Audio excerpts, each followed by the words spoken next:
Hola, mi nombre es Nicolás Vivas, del grupo de tercero de gerencia de la Universidad Católica del Táchira, y hoy vamos a analizar el capítulo 3 del libro Fe Creída, Fe Vivida del párroco Johnny Zambrano. El tema número 1 es la ética en la economía, una aproximación de la doctrina social de la Iglesia.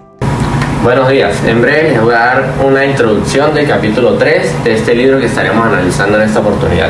El mismo habla sobre cómo es crucial integrar valores como justicia, solidaridad y dignidad humana en la actividad económica. La eficiencia económica no debe estar separada de principios morales, ya que la economía tiene implicaciones sociales más allá del interés lucrativo. La ética impacta en la economía destacando importancia de reciprocidad y cooperación en la generación de riqueza y bienestar. En Venezuela la crisis económica ha aumentado las desigualdades. Se presentan desafíos de empleo, acceso de bienes básicos y sostenibilidad financiera. Un modelo económico basado en justicia social y gratitud puede corregir desequilibrios, fortalecer el sector social y proteger los derechos de los trabajadores. Son claves para un entorno económico que favorezca el desarrollo humano integral. ¿Cuál es el propósito de la doctrina social de la Iglesia en relación con la economía y las cuestiones sociales? La doctrina social de la Iglesia busca iluminar la realidad económica y social a la luz del Evangelio, promoviendo principalmente valores como la verdad, la justicia y la libertad. Su objetivo es ayudar a quienes tienen responsabilidades en este ámbito a reflexionar sobre cómo tomar decisiones humanas más justas en la economía.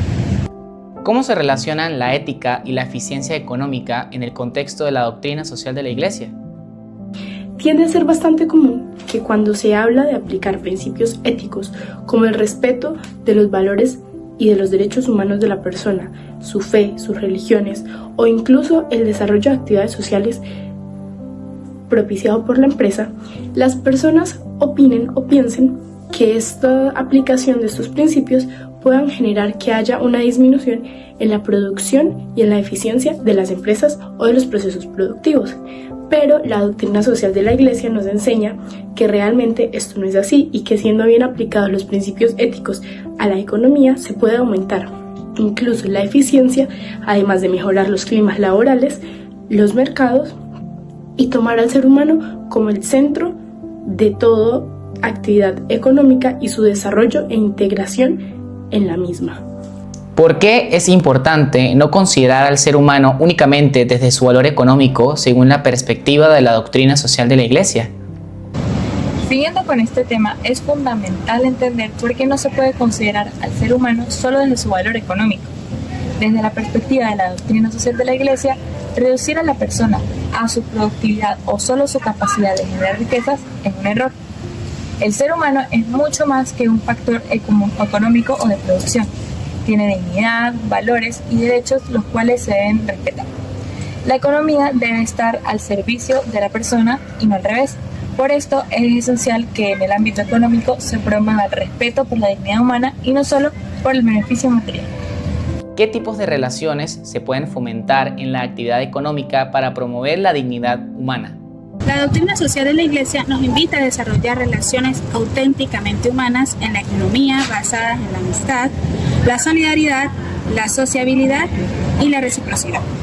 Eso significa que las interacciones económicas no deben ser solo transacciones comerciales, sino oportunidades para construir una sociedad más justa y fraterna.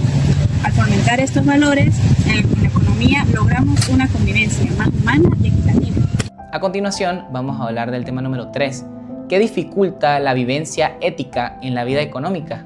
En un mundo cada vez más interconectado y marcado por profundas desigualdades, la reflexión sobre la interrelación entre la ética, la economía y la dignidad humana se vuelve fundamental.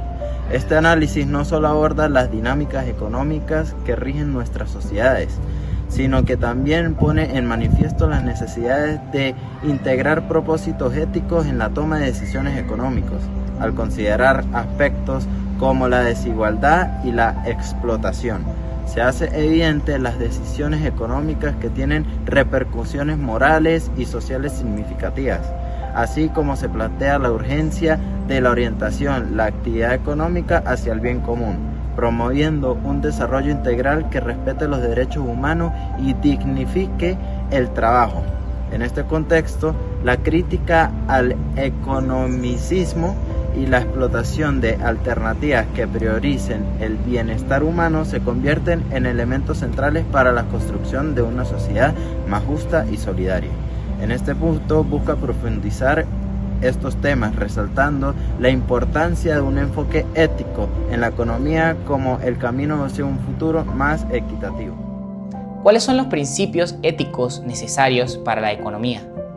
Número 1. El deterioro de las condiciones de la vida por falta de principios éticos ha llevado a un deterioro de las condiciones de vida en las personas.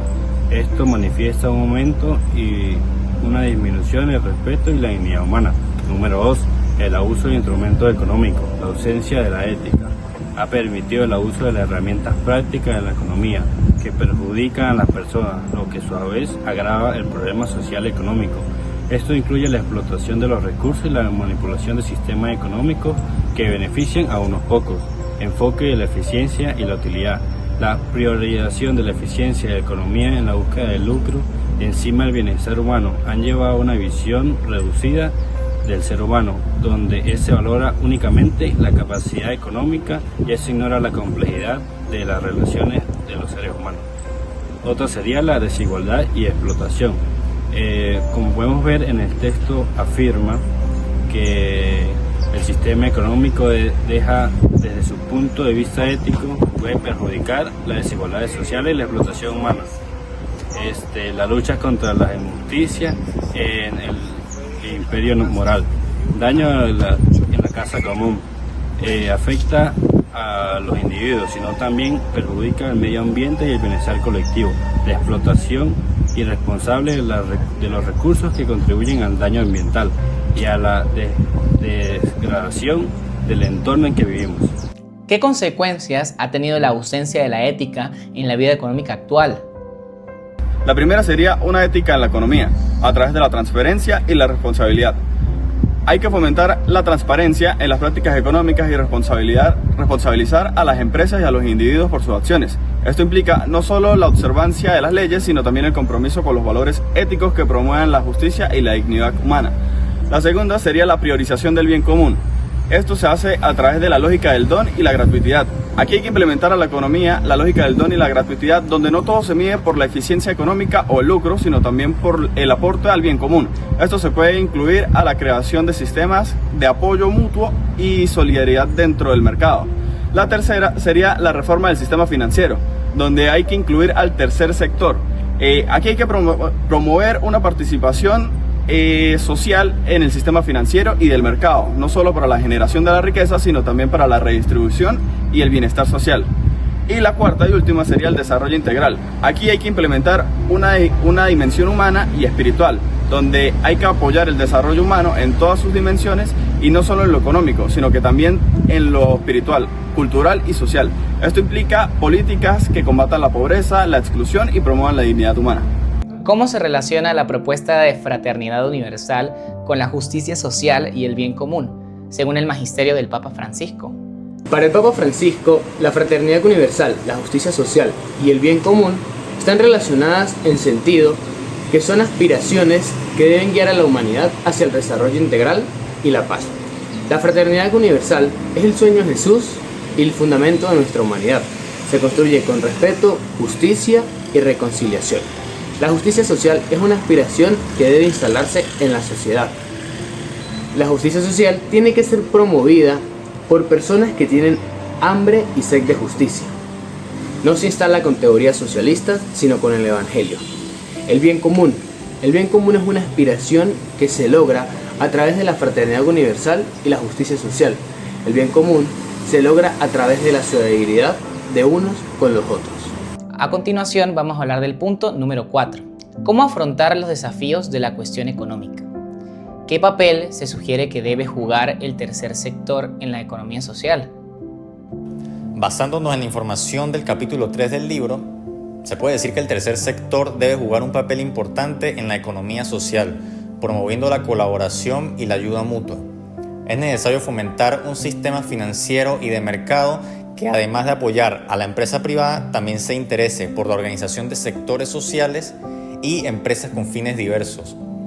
como objetivos de ayuda mutua y sociales. Esto implica que el tercer sector debe contribuir a la implantación progresiva de una economía más solidaria y justa, donde se priorice el bien común y la justicia social.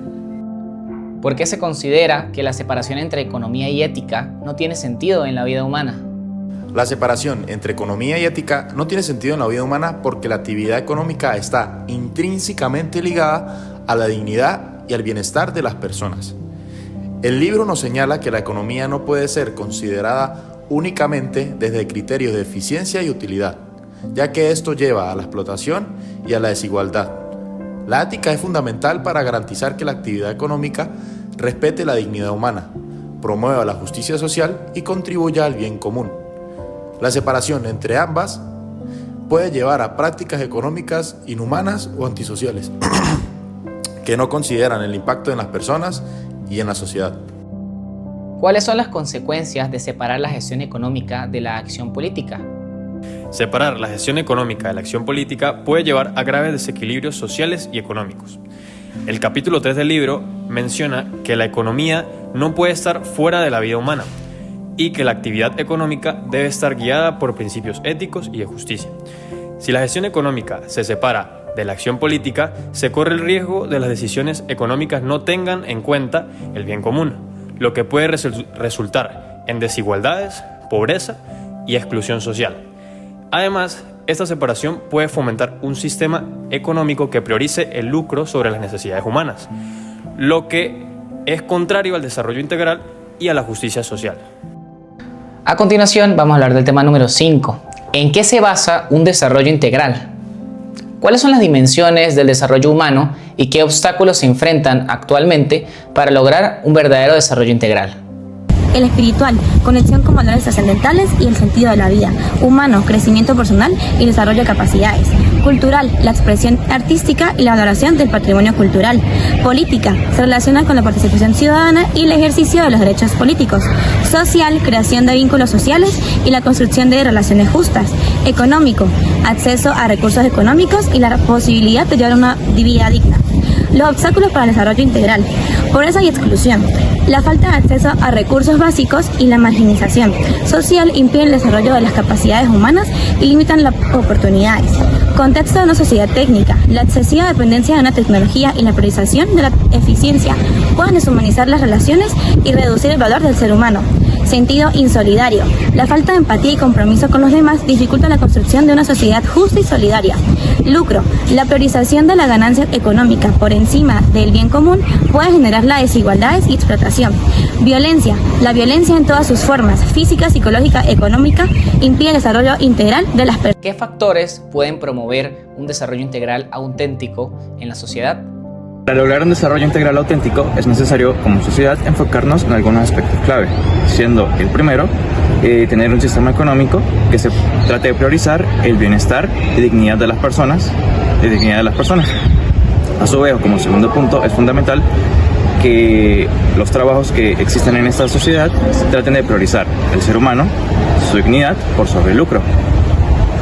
Para poder alcanzar todo esto es necesario que como sociedad utilicemos todos los recursos que poseemos, tanto económicos, científicos y religiosos, para poder alcanzar estas metas, siempre trabajando con libertad y siendo apoyados por empresas o instituciones que tomen como principal objeto o aspecto la religión y la libertad del humano.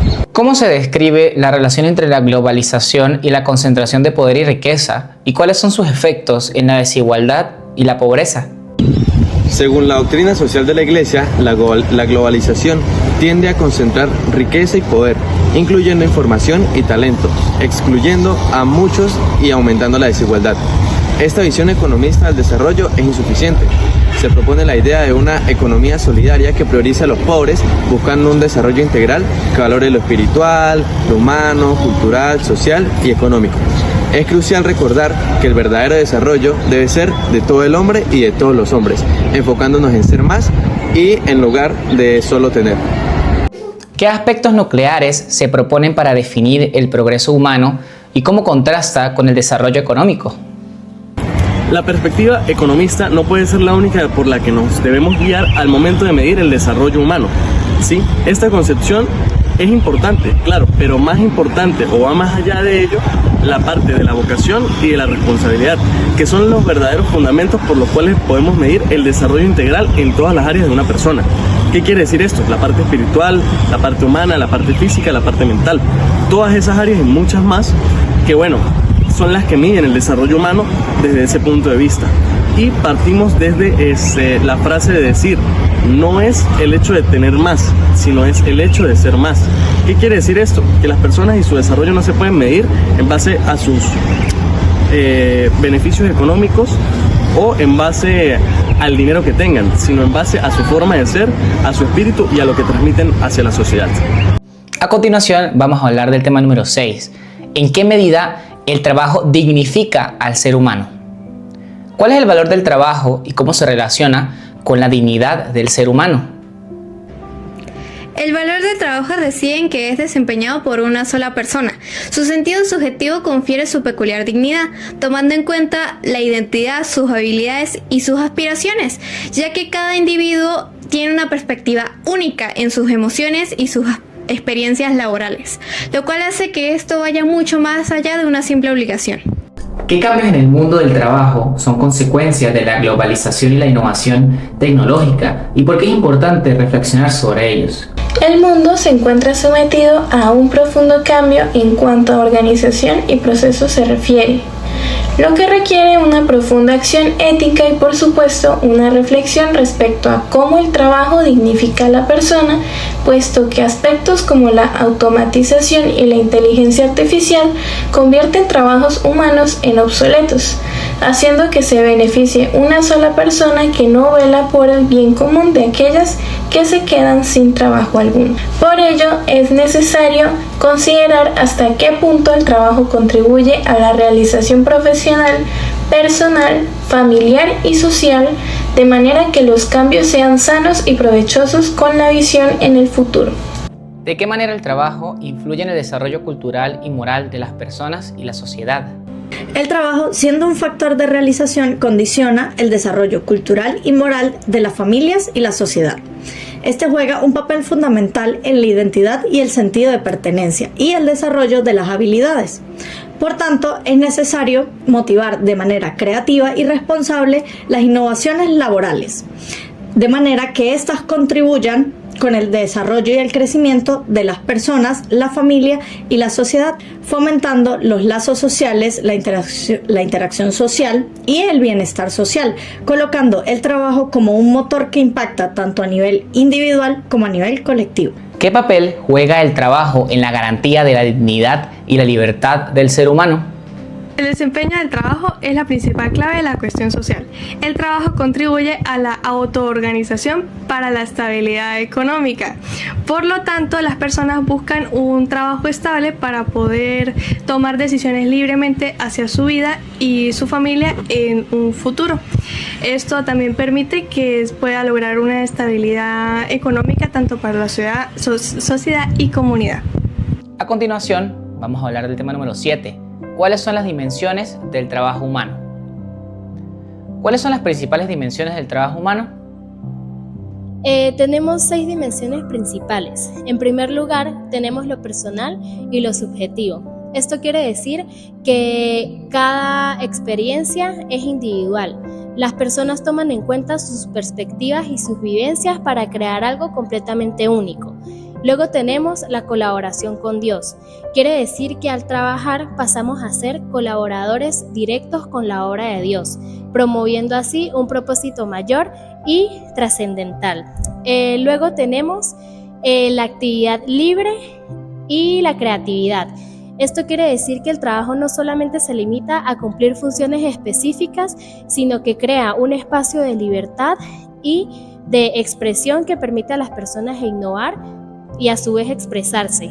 En cuarto lugar, tenemos la exigencia interior. Esto quiere decir que existe una motivación interna al trabajo, más no una obligación externa. Por lo general, se busca la manera de como personas crecer, sentirnos realizados y contribuir a un bien mayor. Luego tenemos el deber social. El trabajo es de suma importancia para generar una unión en cuanto a comunidad y una integración interpersonal. Luego tenemos la gratitud y la acogida. Esto es de suma importancia ya que genera un acto de generosidad entre la comunidad, creando así un apoyo mutuo. Podemos concluir que el trabajo es rico en significados y en dimensiones. Esto, a su vez, no solo promueve lo funcional, sino que contribuye a un propósito aún mayor y a un bienestar social. ¿Qué consecuencias puede tener considerar el trabajo únicamente desde criterios de la eficiencia y la utilidad? Bueno, al considerar el trabajo desde el punto de vista de la eficiencia y utilidad, se pueden generar ciertas consecuencias, tales como la alineación laboral, la frustración psicológica y la fragmentación social, priorizando así los resultados de una empresa o organización antes que el de la dignidad humana. Esto puede llegar a erosionar las dimensiones creativas, trascendentes y solidarias, contradiciendo el punto de vista de la doctrina social de la Iglesia, que lo ve como un elemento para el desarrollo personal y comunitario y no como un instrumento productivo. ¿Cómo afecta la falta de un orden social y jurídico al desarrollo pleno de las dimensiones del trabajo humano? La falta de un desarrollo social y jurídico evita que se puedan integrar la inteligencia, el trabajo y el capital, lo que hace que la eficiencia humana no sea capaz de producir frutos.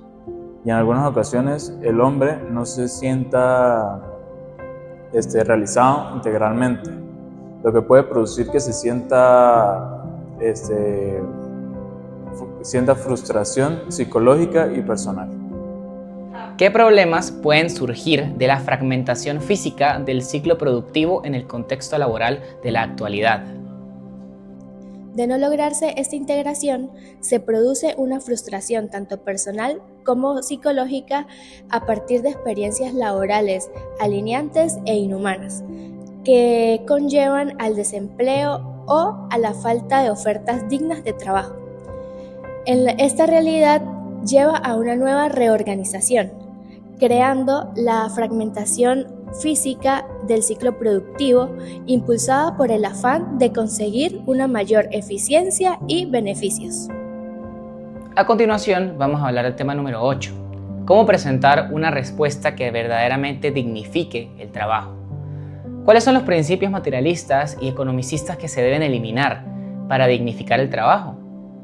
Entre estos principios que se deben eliminar está la visión reduccionista que ven en el trabajador como solamente una fuerza productiva y no un ser humano integral. Es necesario superar la idea de que el trabajo debe centrarse únicamente en la maximización de los beneficios económicos, ignorando el bienestar de los trabajadores. También se debe erradicar la explotación laboral que convierte a los trabajadores en simples medios para obtener ganancias. Y también la eliminación de las jerarquías abusivas en el ámbito laboral. ¿Qué se quiere buscar con esto?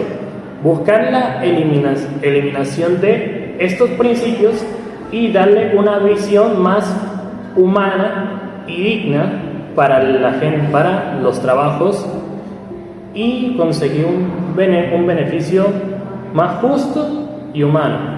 ¿Qué características debe tener un trabajo para ser considerado una expresión de la dignidad del ser humano?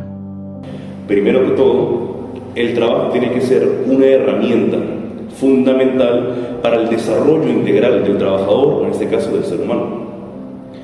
También debe tener un factor importante, el cual es un equilibrio, es decir, que el trabajo tenga un horario flexible que permita que el trabajador tenga una vida privada propia. En otras palabras, que tenga libertad.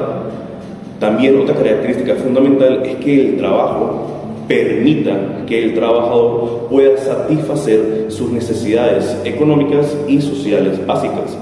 Por otro lado, cuando el trabajador llegue a la etapa de jubilación, la misma tiene que ser una recompensa apropiada con los años de esfuerzo y dedicación del trabajador, es decir, que ésta sea con respeto y dignidad. Por otro lado, el trabajo también tiene que ser una herramienta de progreso. ¿Qué quiero decir yo con esto?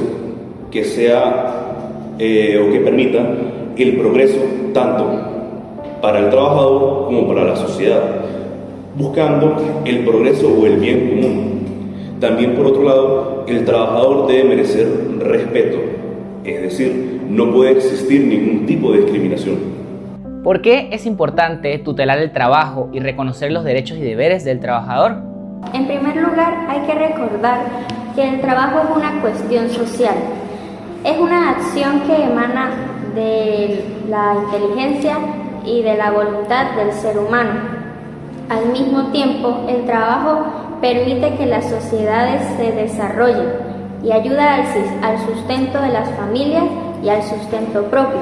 Es por esto que se debe proteger, o como lo dice la pregunta, tutelar. ¿Y cómo se logra esto? Reconociendo los deberes y los derechos del trabajador, reconociendo su valor personal y social, dándoles un salario digno, que cuenten con un ambiente laboral que no afecte su salud física ni afecte su integridad moral.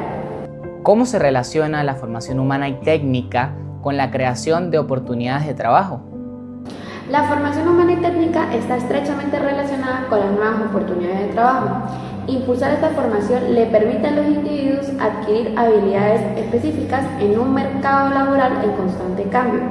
Una educación integral no solamente les mejora las capacidades técnicas a los trabajadores, sino que también ayuda a su desarrollo humano, competitivo y social.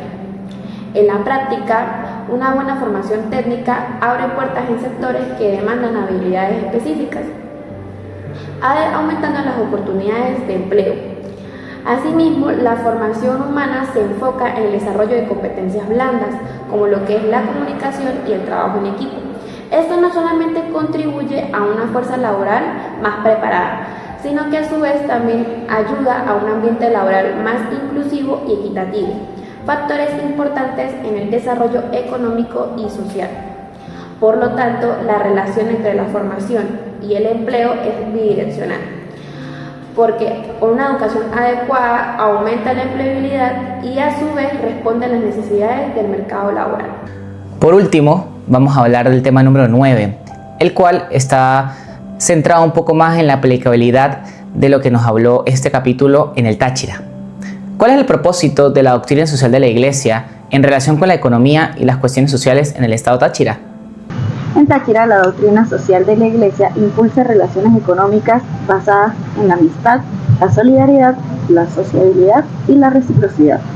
Estas relaciones pueden fortalecer la economía local a través de iniciativas como por ejemplo la cooperación entre pequeños productores y comerciantes, promoviendo el comercio justo y evitando el abuso de los intermediarios. Otra opción sería la solidaridad entre emprendedores, compartiendo recursos y conocimientos para fortalecer sus negocios y generar un empleo más digno.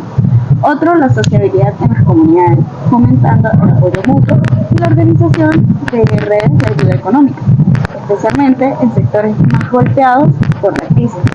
Y por último, sería la reciprocidad en el comercio y los servicios, evitando el aprovechamiento desleal y promoviendo precios justos tanto para productores como para los consumidores.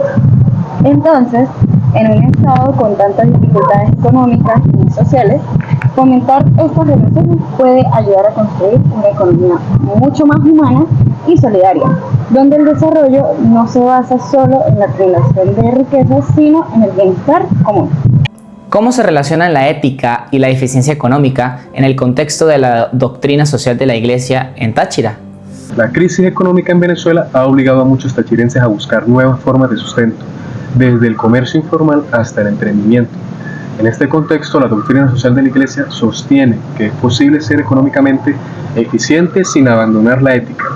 Negocios que respetan a sus trabajadores evitan la especulación y promueven precios justos que pueden generar confianza, primero que todo en la comunidad, y asegurar una estabilidad a largo plazo.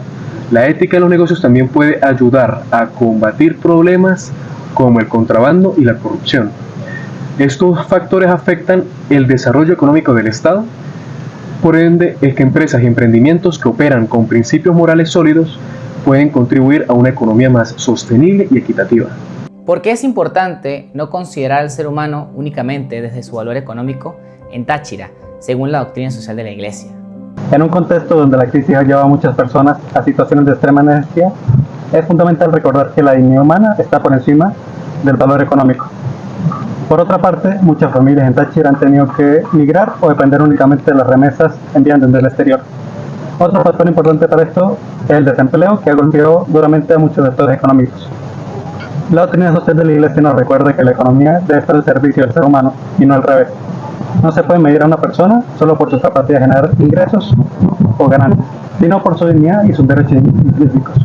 Esto es clave para evitar la explotación laboral y fomentar políticas económicas que prioricen el bienestar social en lugar del mero beneficio económico. ¿Qué tipo de relaciones se pueden fomentar en la actividad económica para promover una verdadera dignidad humana en Táchira, según el capítulo? En un estado como Táchira, donde la economía ha sido afectada por la crisis nacional, la ESI busca iluminar la vida económica y social con valores como la justicia, la solidaridad y la dignidad humana. En este contexto, la ESI promueve una economía que no solo se enfoque en la ganancia, sino que también ayuda a mejorar las condiciones de la vida de las personas, especialmente en comunidades vulnerables. Dado que Táchira es un estado fronterizo con un alto flujo comercial y migratorio, la ESI puede servir como un referente para promover prácticas económicas justas, evitar la explotación de los trabajadores y fomentar la cooperación entre emprendedores, comerciantes y productores locales. Hemos explorado cómo la doctrina social de la Iglesia propone soluciones justas y equitativas a los desafíos económicos. La ética inspira la actividad económica, promoviendo la centralidad de la persona humana, el bien común y la solidaridad.